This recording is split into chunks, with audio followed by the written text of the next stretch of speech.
everyone. This week we are going to be solving pages 19 through page 23.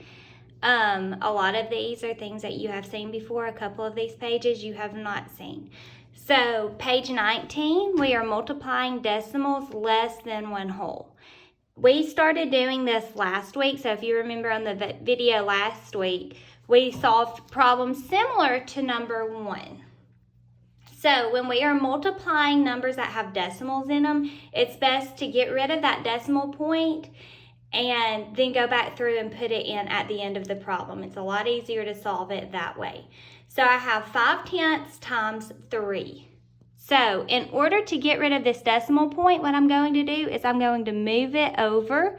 So the decimal point is going to be at the end, and so this 5 is going to be in the ones place. So I have 5 times, and then I have the 3. There's no decimal point there. So I have 5 times 3. We know that 5 times 3 is 15. Because I moved my decimal point over one place, I'm going to go back through and move it over back to where it should belong. So I know that there's an understood decimal point after the 5.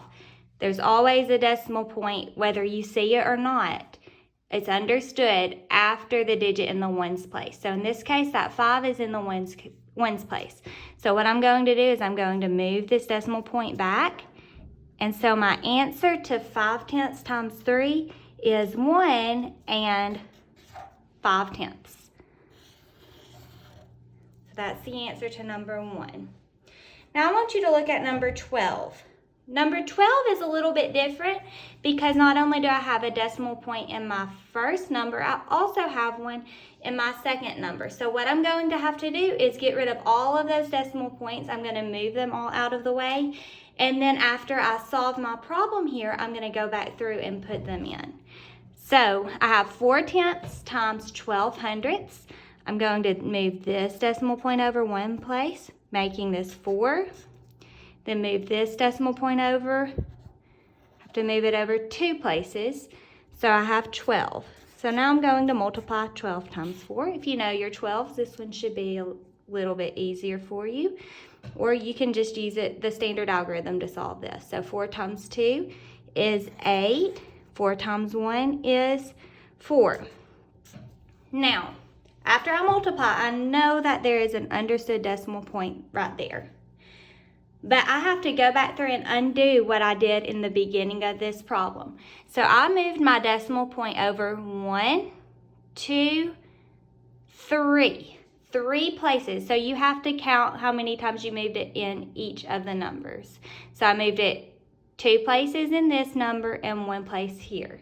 So what I'm going to have to do is move my decimal point from right after the digit in the ones place. I'm going to move it over 3 places. So I moved it over 1, moved it over 2.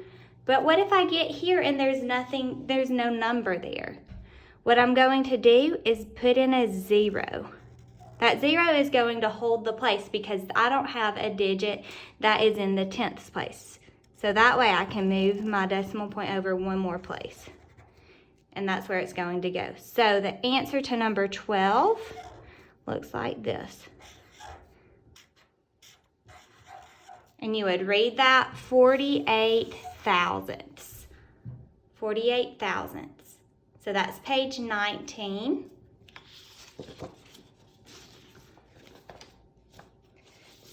The next page we have is page 20. This is Tuesday's work. Page 20. So this one is multiplying decimals that are greater than one whole.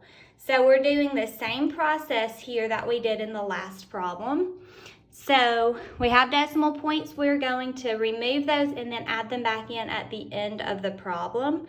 So I'm going to move this decimal point over one place to make that 3 a whole number, and move this decimal point over one place to make that a whole number. So what I have here is 12 times 3. 3 times 2 is 6. 3 times 1 is 3. Now I have an understood decimal point here, but I have to go back through and change it and undo what I did at the beginning. So I moved it over one place here, and 1 place here. So I need to go back through and move my decimal point 2 places and then put it in. So my answer here is 36 hundredths. All right, number 11. I have 1 2/10 times 1 24 hundredths. So again, I'm going to move these decimal points over. So I moved it over 1 place here. I'm going to have to move it over 2 places here to make those whole numbers. So here I have 124 times 12. I'm going to solve this using the standard algorithm. 2 times 4 is 8. 2 times 2 is 4. And 2 times 1 is 2. I'm moving over 1 place, so I'm going to put a 0 as a placeholder there. 1 times 4 is 4. 1 times 2 is 2. And 1 times 1 is 1. Now I'm going to add together my partial products. 8 plus 0 is 8. 4 plus 4 is 8. 2 plus 2 is 4. And then I have my 1. So my answer here is 1,488. But that is the answer to 124 times 12, which was not what my problem was. My problem was 1 2/10 times 1 24 hundredths. So now I need to undo what I did with my decimal points in the beginning. I'm going to go back through and put them back in. So I moved my decimal point 2 places here and 1 place here to make those 2 numbers whole numbers. So remember, we have an understood decimal point after the digit in the ones place. So right here is where our understood decimal point will be. I need to move that decimal point over 3 places. 1, 2, 3. So that's where I will put my decimal point. So my answer here is 1 and 488 thousandths.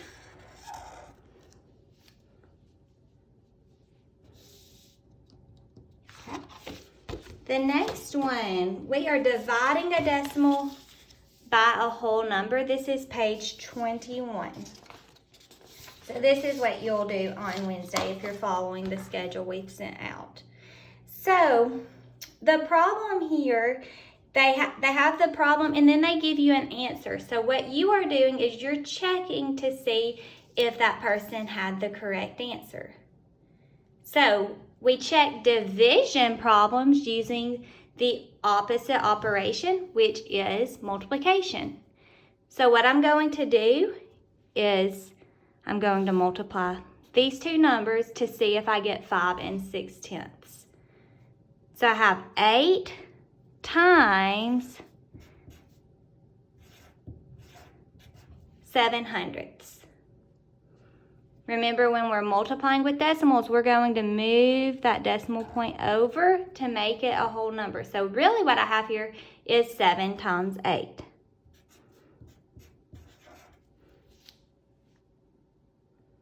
Okay, 7 times 8 is 56. But now I have to go through and reverse what I did. So I moved my decimal point over 2 places. I'm going to have to redo that. I'm moving it over 1, 2 spaces. And so the answer to 8 times 7 hundredths is 56 hundredths. That does not match what we had over here. So this student was not correct. So in order to find the correct answer to this problem, we are going to divide. Now these are not that terrible if you know your math facts. So my decimal point is here. So dividing with decimals is a little bit tricky, but when we have whole numbers, it makes it somewhat easier. So what I'm going to do is I'm just going to move this decimal point up. And I know that 8 times something gives me exactly 56. 8 times 7 gives me exactly 56.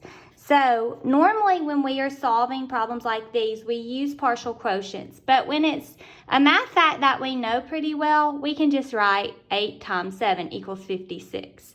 So what I'm going to do, instead of writing this 7 over to the side, I'm going to bring it up beside that decimal point. And so my answer to this problem is 7/10. So 5 6/10 divided by 8 is 7/10. So this is the correct answer to page 21, the first problem there. Okay, and then the next problem, I have 7 2/10 divided by 9. So I'm going to check using the opposite operation, which is multiplication. So I'm going to multiply 8/10 times 9 to see if I get 7 2/10. If I get that answer, then that means that this student was correct, so I don't even have to go through and divide. So I have 9 times 8/10. I'm going to move that decimal point over one place. So what I have here is 9 times 8. Again, this is multiplication problems that you should know. 9 times 8 is 72. But I need to go back through and put that decimal. So I moved it over one place. So my understood decimal point is after the digit in the ones place. I'm moving it back over one place. So it's going to go between the 7 and the 2. 7 2/10 is the correct answer here. And that student was correct. So you don't even have to divide here.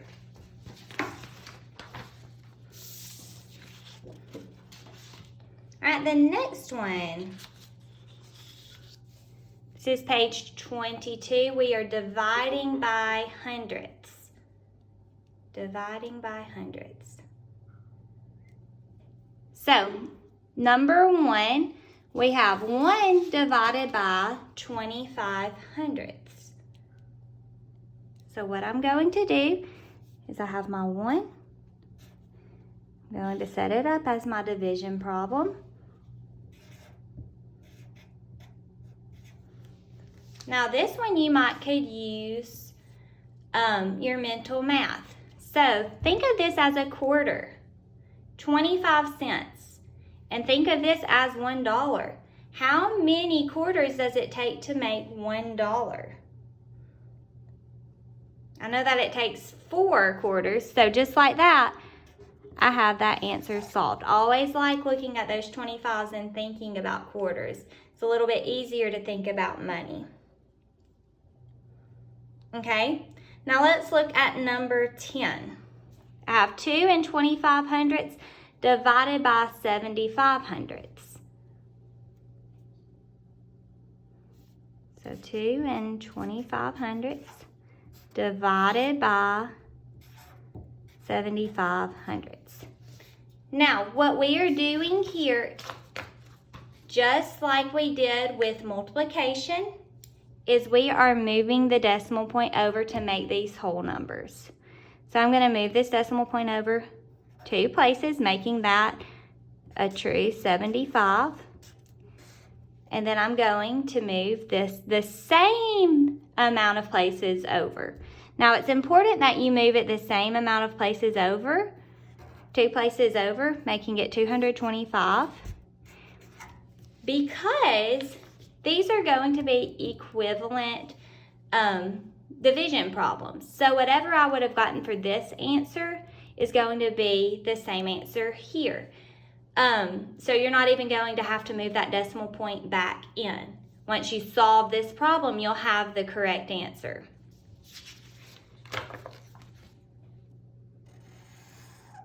So we're just going to use our partial quotient method to solve this. I have 225 divided by 75. Now 75 is pretty close to 225, but I think we can get even closer. So if you need to, you can add to this side, you can multiply to this side, or you can take out groups of 75. What I'm going to do is I'm going to multiply 75 times 2. 2 times 5 is 10. 7 times 2 is 14, plus 1 more is going to be 15. So 75 times 2 is 150. That's going to get me pretty close to 225. So that's what I'm going to do first. 75 times 2, 150. And then I'm going to subtract. 5 minus 0 is 5. 2 minus 5. If you have 2, you cannot take 5 away. So I'm going to go over here, take 1 away from the 2, and add 10 to that 2. So 10 plus 2 is 12. Now I have 12 minus 5. 12 minus 5 is 7. So here I have 75. I know that 75 times something gives me 75. 75 times 1 is 75. So I'll go through and subtract, and there is nothing left over. So I'm going to add up my partial quotients. 2 plus 1 is 3. So 3 is my answer to number 10. Now, if you want to go through and check this, you can. Remember, our opposite operation is multiplication. So what I can do is I can multiply 75 hundredths times 3 and see what I get. I'm going to do it over here in this corner just so you can see how we do it. So remember, when we multiply, we move that decimal out of the way. So I'm going to have to move it over 2 places, making it 75, and I'm just going to multiply that by the whole number 3. 3 times 5 is 15. 3 times 7 is 21, plus 1 more, 22. But remember, I moved my decimal point over 2 places, making it a whole number, so I need to move it back over 2 places, starting here. So 1, 2. So my answer is 2 25 hundredths, which matches the first part to that problem. That's dividing by hundredths. Okay, and then the last one is something that y'all have seen before fairly recently. We started working on this in January. So this is fractions. We're adding fractions with unlike denominators. So remember, our numerators are the top numbers, and then denominators are the bottom numbers. So 2 and 4 are not the same unit. So I cannot add them together. This is like saying 1 apple plus 1 orange. I can't add those together because they're not the same unit. They're not the same type of fruit.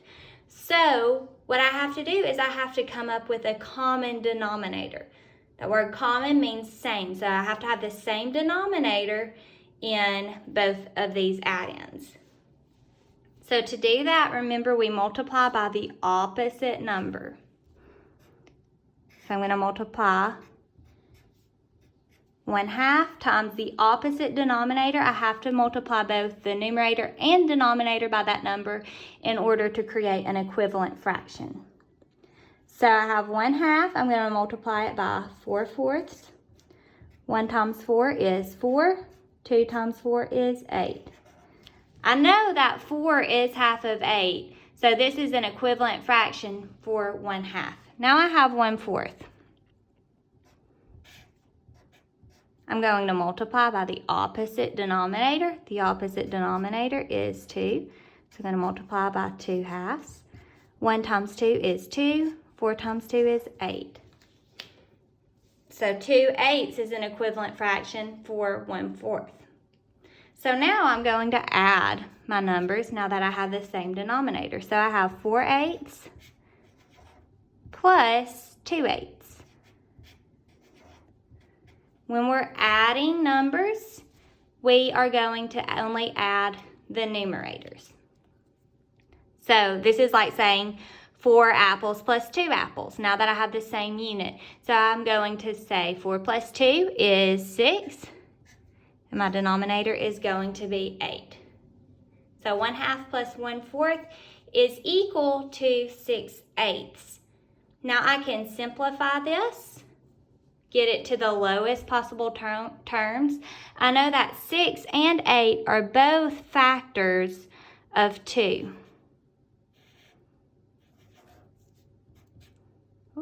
So I'm going to divide each of these by 2. 6 divided by 2 is 3. 8 divided by 2 is 4. So this is equal to 3/4. 6/8 and 3/4 are equivalent, but when we try and get it to the lowest terms, 3/4 is what we get. And your answers on your answer page that I'll send out on Friday are in the lowest terms, so it's probably best that you practice putting them in the lowest terms. So what you're going to do is think of a factor of both of the numbers and divide it by that number. Okay, now I have number 6, I have 1/3 plus 2/5. Again, I don't have the same denominator, so I cannot add it yet. So I'm going to come up with the same denominator. So I'm multiplying 1/3 by the opposite number's denominator, which is 5. Both on the numerator and denominator. 1 times 5 is 5. 3 times 5 is 15. So I have 5/15. And then I'm going to do the same with 2/5. Multiply by the opposite denominator, which is 3. So I'm going to multiply 2 times 3 and 5 times 3.